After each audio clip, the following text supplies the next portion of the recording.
دعا درمانی چیست و احادیثی درباره دعا درمانی. دعاهای مربوط به همه بیماری ها. درباره دعا درمانی چه می‌دانید؟ آیا می‌دانید دعا درمانی چیست؟ دعا درمانی یعنی خواستن و صدا زدن برای درمان بیماری. و در بسیاری از مطالعات ثابت شده است که دعا تأثیر زیادی بر درمان بیماری ها دارد. با دعا کردن و از خدا خواستن می توانید با هر بیماری مقابله و آن را درمان کنید. سلام، به یکی دیگر از ویدیوهای نکس مدیا خوش آمدین. برای دانستن جزئیات بیشتر در این مورد نکس مدیا را سابسکرایب کرده و زنگوله را نیز فشار دهین. همچنین برای حمایت از ما ویدیوی ما را لایک کنید.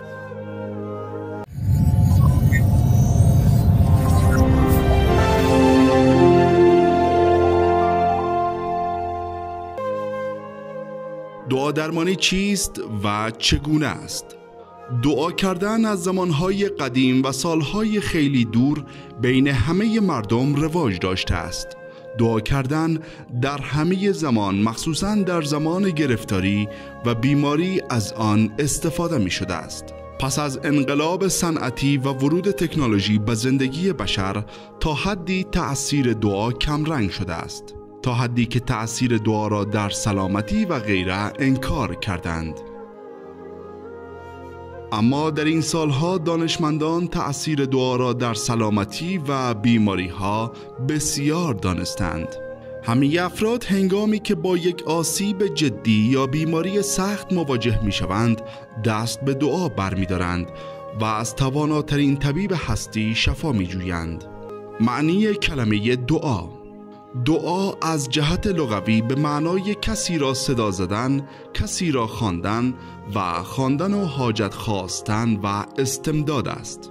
تأثیر دعا را بسیاری از افراد تجربه کردند. آنهایی که انرژی درمانی کار کردند میگویند دعا انرژی را زیاد می کند.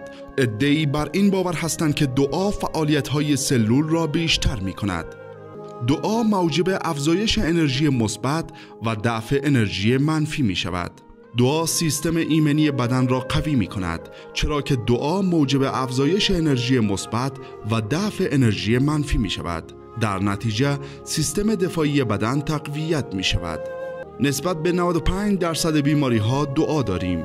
علاوه بر دعاهایی که عمومیت دارند، مانند داروهایی که بعضی عمومیت دارند و بعضی برای بیماری‌های خاصی هستند، دعا نیز همین گونه است. مانند دعای تب، سرماخوردگی، سرطان، فلج، شبکوری، شب ادراری و همینطور باقی بیماری‌ها. دعا درمانی چیست؟ فضیلت و آثار دعا از دیدگاه قرآن.